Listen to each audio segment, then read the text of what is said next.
Next we are trying to draw this red rose. For this we are making somewhat U shape, and after that we are trying to draw the petals. Then we will go for the leaves and the sepals and then the stalk. This one is very easy, and don't forget to draw the thorns as we are drawing here. This one is so cool.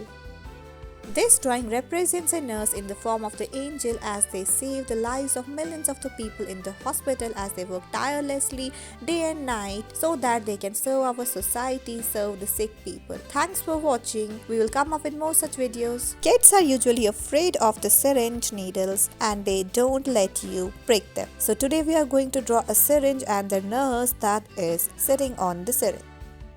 Let's try to trace down a cartoon character. She's actually a girl, and see the fringes on her face, they look so nice. Don't forget to draw the big eyes that are glowing. You can see the shine and the smile on her face. After that we are trying to draw her dress. It's somewhat a fancy costume. As you can see, she's wearing a neck piece, and see the frock is so nice, and she's having a cat on her side. And just give it a try. Difficulty level is somewhat medium. You need to follow the steps correctly as shown here in the video. After that you can use any of the color to fill it, whether we are using pink one.